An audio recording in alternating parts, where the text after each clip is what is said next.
เปิดสวิตช์ปกติแต่เบรกกำไม่ปกติแต่สตาร์ท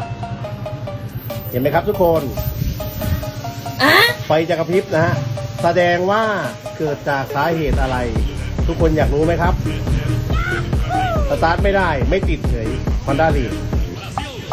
เดี๋ยวมาดูเฉลยกันนะครับให้เช็ค